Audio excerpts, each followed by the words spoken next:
Subscribe कीजिए हमारे channel को और बेल आइकॉन को दबाइए हमारी लेटेस्ट वीडियो सबसे पहले देखने के लिए।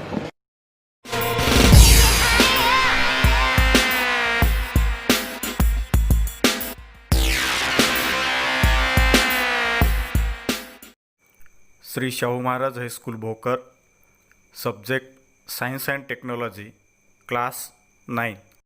Today we study chapter number 9, Environmental Management. In this chapter we study weather and climate, meteorology, solid waste management and disaster management. Number 1, weather and climate. Atmospheric conditions at a specific time at a particular place are referred to as weather. Atmospheric conditions depend upon a varieties of factors. We frequently express our opinion about the weather by making statements like today it is too cold or it is very hot today. Weather depends upon the prevailing conditions of the year. The climate of a particular region is the average of daily readings of various weather related parameters recorded for several years. Hence, climate is a long term predominant conditions of the atmosphere. Weather related climatic factors: number 1, atmospheric pressure; number 2, sunlight; number 3, clouds; number 4, humidity; number 5, rainfall; number 6, visibility; and number 7, temperature. Change in weather. Climate does not change continuously. Climate is that which remains constant in a region for a long duration.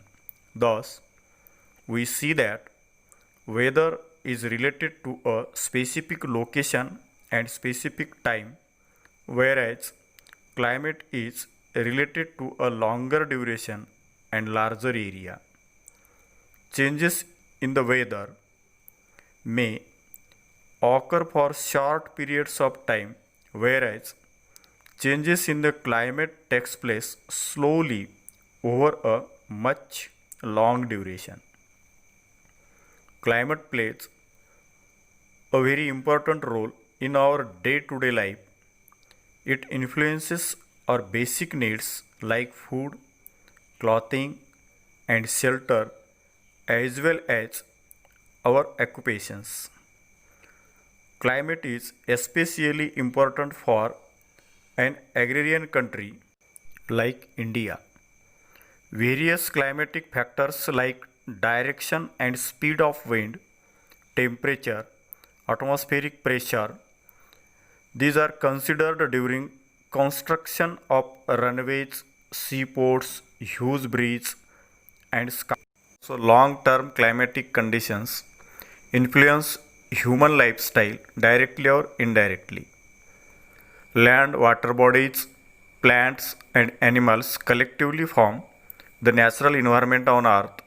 This environment is responsible for the development of organisms. म्हणजेच दैनंदिन तसेच दीर्घकालीन हवेचा व हवामानाचा मानवी जीवन पद्धतीवर प्रत्यक्ष वा अप्रत्यक्ष प्रभाव पडत असतो. भूपृष्ठ, जलाशये, वनस्पती, प्राणी हे सर्व मिळून पृथ्वीवर नैसर्गिक पर्यावरण तयार होते. हे पर्यावरण सजीवाच्या विकासास कारणीभूत ठरते. Number 2, the climate of a particular region helps to determine the diet, clothing, housing, occupations, and lifestyle of the people of that region. For example, the characteristics lifestyle of Kashmiri and Rajasthani people. एखाद्या प्रदेशातील लोकांचा आहार, पोशाख, घरे, व्यवसाय व जीवन पद्धती निवडण्यास त्या प्रदेशातील हवामान कारणीभूत ठरते. उदाहरणार्थ, काश्मीरी आणि राजस्थानमधील लोकांचं वैशिष्ट्यपूर्ण राहणीमान. Number 3, salinity of marine water, formation of oceanic currents, water cycle, etcetera are all related to various weather and climatic factors. म्हणजेच सागर जलाची क्षारता, सागर प्रवाहांची निर्मिती व जलचक्रांची निर्मिती ह्या सर्व बाबी हवा आणि हवामानाच्या विविध घटकांशी संबंधित आहेत.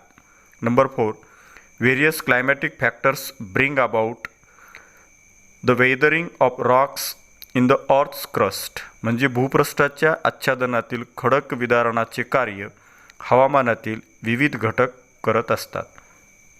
Number 5, climate plays a very important role in the formation of enrichment of soil. मातीच्या निर्मितीत आणि विकासात हवामानाचे अत्यंत महत्त्व आहे. Number 6, microbes in the soil play an important role in formation of organic materials.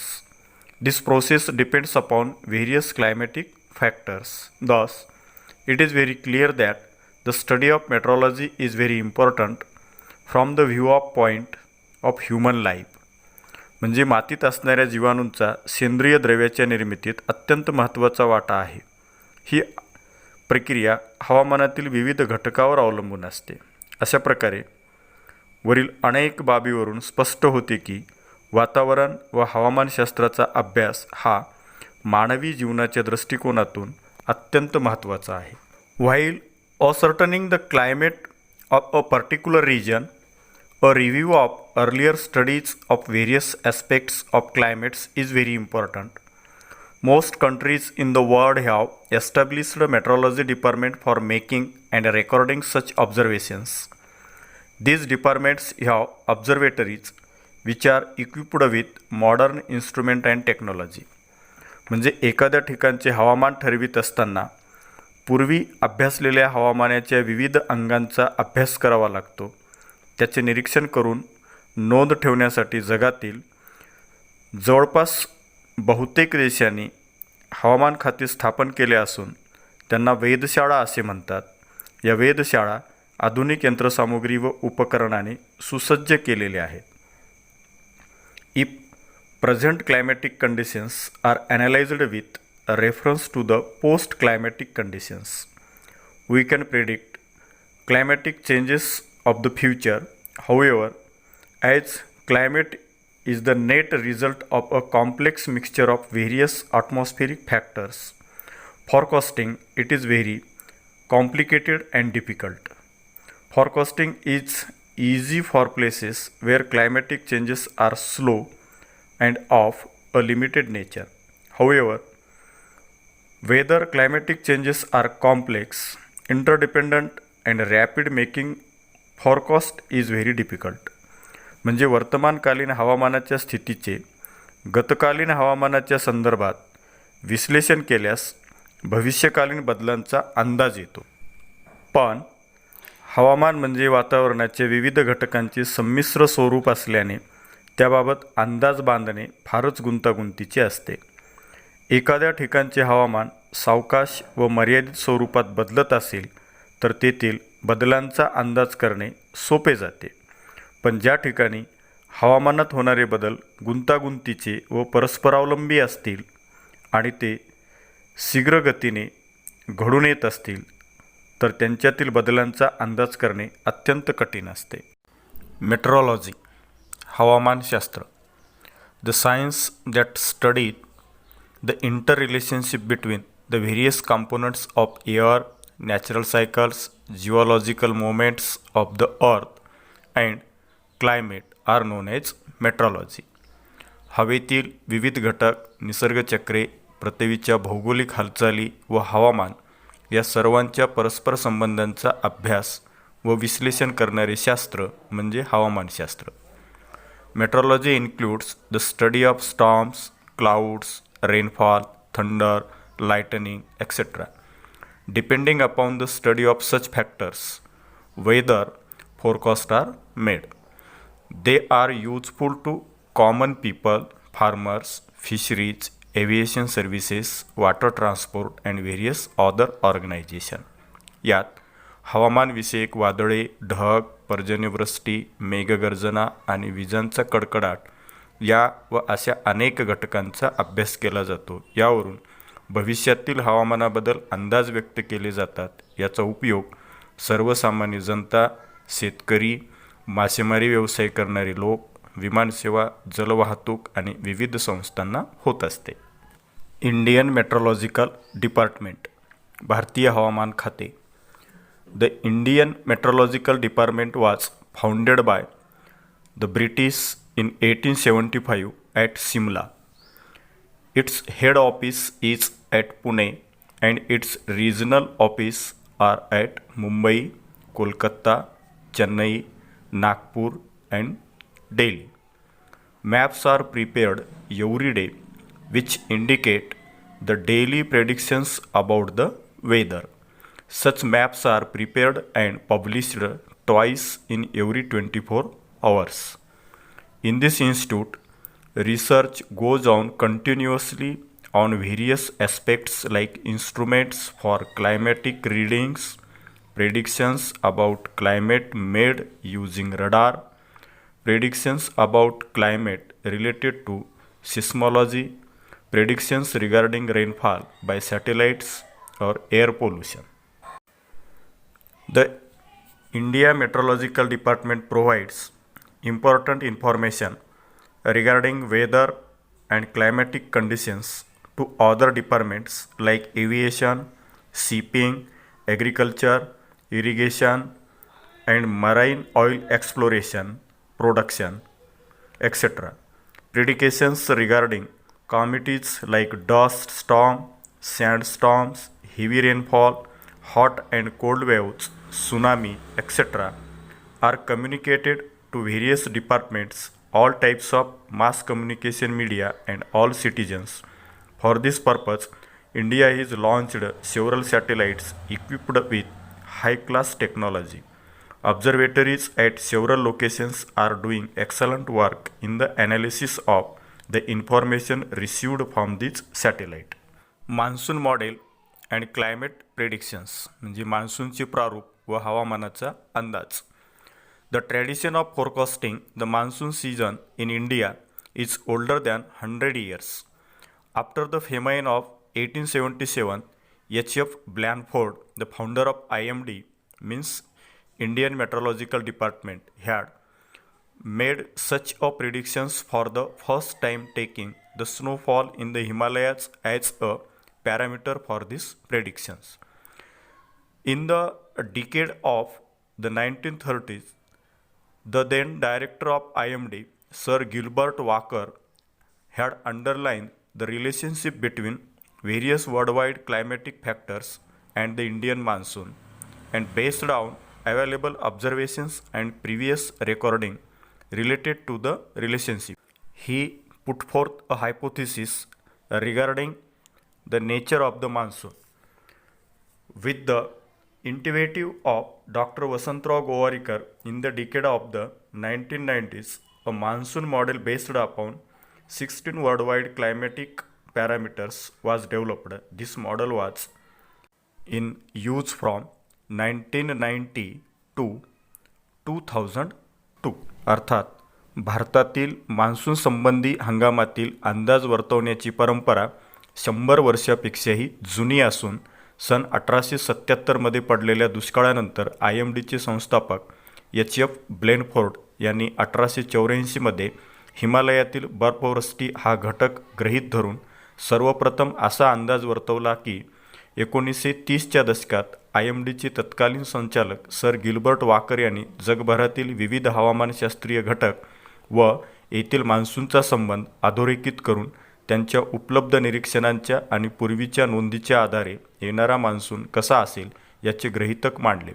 1990च्या दशकात डॉक्टर वसंतराव गोवारीकर यांच्या पुढाकाराने जगभरातील हवामानाशी संबंधित 16 घटकावर आधारित मान्सूनचे प्रारूप बनवण्यात आले. ते 1990 ते 2002 पर्यंत गोवारीकरांचेच प्रारूप वापरले जात होते. नाव we study some models of monsoon. Number 1, mathematical model means dynamic model. Forecasts are made with the help of mathematical models which take into account estimates of current weather related events and ongoing physical interactions between them. Data about current climatic parameters is mathematically analyzed with the help of the Param supercomputer. Various mathematical models based upon daily geographic events are developed by supercomputer technology. हवामानातील चालू घडामोडी आणि त्यांच्यामध्ये सुरू असणाऱ्या भौतिक प्रक्रियांचा अंदाज घेऊन संख्यात्मक प्रारूपाद्वारे अंदाज वर्तवण्यात येतो. हवामानाची चालू निरीक्षणे वापरून परमसंगणकाच्या सहाय्याने गणिती प्रक्रिया केल्या जातात व गणितीय प्रकारात मोडणारी प्रारूपे हे दैनंदिन भौगोलिक घडामोडीवर आधारित महासंगणकीय तंत्रज्ञानाने जगासमोर मांडली जातात. Number 2, holistic model. In this model, predictions are based upon those parameters used in other models which have the greatest effect on the monsoon. Nowadays, predictions declared by IMD are the collective outcome of various models. This is called a holistic model. Means समुचित प्रारूप. अनेक प्रारूपामध्ये वापरण्यात आलेल्या ज्या घटकांचा मान्सूनवर जास्त प्रभाव आहे अशा घटकांना गृहीत धरून एकत्रित अंदाज बांधण्यात येतो. सध्या IMD तर्फे दिला जाणारा अंदाज अशाच प्रकारे अनेक प्रारूपांचे एकत्रित फलित असून यालाच आपण समुचित प्रारूप असं म्हणतो. नंबर 3, स्टॅटिस्टिकल मॉडेल म्हणजे सांख्यिकीय प्रारूप. In this model current climatic observations in our region are compared with earlier parameters such as oceanic temperature, atmospheric pressure, and the nature of the monsoon rainfall of several years. This data is comparatively analyzed by statistical methods and predictions are made about the monsoon in the present condition. गतकाळात विविध प्रदेशात समुद्राचे तापमान, वातावरणाचा दाब आणि त्या वर्षीचा monsoon कसा होता यांचा एकत्रित अभ्यास करून त्या तुलनेत सध्या त्या प्रदेशातील हवामानाच्या नोंदी कशा आहेत त्याला अनुसरून सद्यस्थितीत मान्सून कसा असेल याचा अंदाज वर्तवला जातो. Presently a new model are being developed at the IITM. Work is in progress at 2 levels, नेमली designing new models and developing new technology. The main focus is on development of the radar system and satellite technology. आता सध्या IITM तर्फे नवीन प्रारूपे तयार केली जात असून सध्याची प्रारूपे अधिक उपयुक्त बनवणे व काही नवीन प्रारूपे आणि तंत्रज्ञान विकसित करणे अशा दोन्ही स्तरावर काम सुरू आहे. यासाठी रडार यंत्रणा, उपग्रह तंत्रज्ञान यांच्या विकासावरही भर दिला जात आहे. Any meteorological model depends upon the interrelationship between parameters used in the model and the result expected from it. However, as these interrelationship with reference to the ocean and atmosphere are never constant, meteorological models need to be changed continuously. म्हणजे कोणतेही हवामानशास्त्रीय प्रारूप हे त्यात वापरण्यात येणारे घटक आणि मॉडेल्समधून आपल्याला अपेक्षित असणाऱ्या परिणामांच्या परस्पर संबंधावर अवलंबून असते. मात्र समुद्र आणि वातावरणात हे परस्पर संबंध कायम एकसारखे राहत नसल्याने हवामानशास्त्रीय प्रारूपात त्यानुरूप सतत बदल करावे लागतात.